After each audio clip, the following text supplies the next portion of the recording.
Brock Lesnar may have injured his knee outside the ring during his match with AJ Styles. AJ threw Brock into the steps, and it was obvious that Brock was hurt for real. And a few hours later, rumors began circulating that Brock may be injured.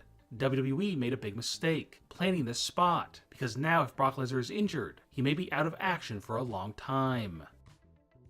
Many fans were initially confused when Triple H pedigreed and turned his back on Team Raw, but when Triple H pedigreed and pinned Shane McMahon, it was clear that Triple H was the one who wanted all the glory for Team Raw. The decision to have Triple H get the win upset many WWE fans online. Many people believe this was a big mistake to have Triple H get the win because he is semi-retired, and WWE should have let somebody like Braun Strowman get the final pinfall for Team Raw. Throughout the entire Survivor Series show, a scoreboard graphic was shown on screen, showing which brand had won the most matches. It was clear towards the end of the show that WWE was trying to create a tie going into the final match on the show, which was the 5-on-5 men's match. After Charlotte got the win over Alexa Bliss, it was obvious that Brock Lesnar was going to defeat AJ Styles. Another mistake that WWE made at Survivor Series was only having one championship match up for grabs, which was on the kickoff show. Many of the matches featuring the champions were good, but the matches would have been even better if the titles were on the line, and it would have given the matches more meaning. A bad mistake that WWE made was having Becky Lynch and Bayley be the first two members eliminated from their teams. Both have been poorly used by WWE over the past year. This was just another sign that WWE has no future plans for them. WWE made a big mistake by having all 5 commentators from Raw and SmackDown commentate the show. The commentators were hard to follow, and the arguing between all of them became annoying after a while.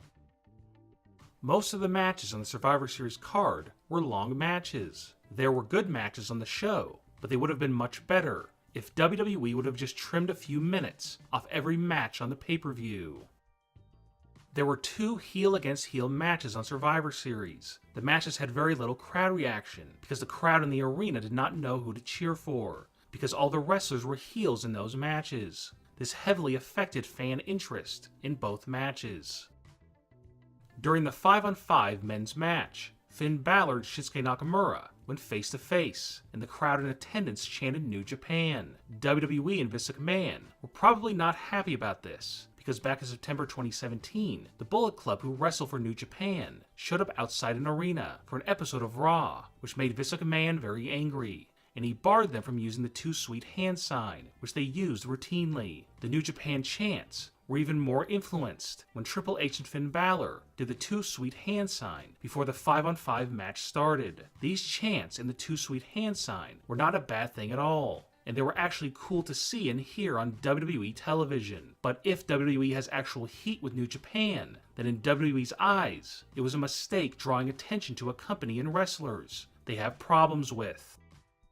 Overall, the Survivor Series pay-per-view was entertaining, but it lacked any real surprises, and there were no returns of any wrestlers, like The Undertaker or The Rock, which were rumored to happen recently.